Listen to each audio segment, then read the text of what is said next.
आपल्यासोबत पुणे शहर काँग्रेसचे माजी अध्यक्ष अभय छाजेड आहेत। साहेब, काय सांगाल? जैन समाजाचं एक मंदिर तोडलं जातं, BMCवर प्रशासक आहे, राजकीय हस्तक्षेप असल्याशिवाय प्रशासक ही कारवाई करू शकतो का? आपलं काय म्हणणं आहे नेमकं? 100% पोलिसाचा बंदोबस्त मिळतो।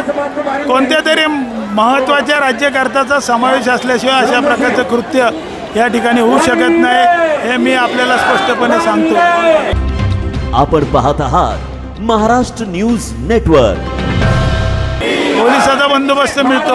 मंदिर पाडवायचं, मस्जिद पाडवायचं, हिंदूंचं मंदिर पाडायचं याच्यासाठी खूप चर्चा केली जाते, त्या समाजाशी चर्चा केली जाते। अशा प्रकारची चर्चा न होतं हे जर तुम्ही या ठिकाणी करत असाल, याचा अर्थ तुम्ही कोणते तरी राज्यकर्ते या सगळ्या प्रकारामध्ये समाविष्ट आहे आणि मोठा भ्रष्टाचार या सर्व प्रकारामध्ये झालेला आहे, असं माझं स्पष्ट मत आहे। भ्रष्टाचार झाल्याशिवाय अधिकारी आणि सर्व लोक हे अशा प्रकारच्या गोष्टीला साथ देत नाही। जैनांचं हे आस्थास्थान आहे, जैनांचं तुम्ही त्या ठिकाणी आस्था आणि श्रद्धा याला खूप मोठा धक्का दिलेला आहे आणि माझं स्पष्ट मत आहे मंदिर पुन्हा त्या ठिकाणी बांधलं गेलं पाहिजे आणि मंदिर बांधून त्या ठिकाणी जो जैनांची आस्था, जैनांचं जे श्रद्धा दुखवली त्या संदर्भामध्ये कृपया आपण सगळ्यांनी मिळून त्या ठिकाणी एकत्र आलेलो आहोत।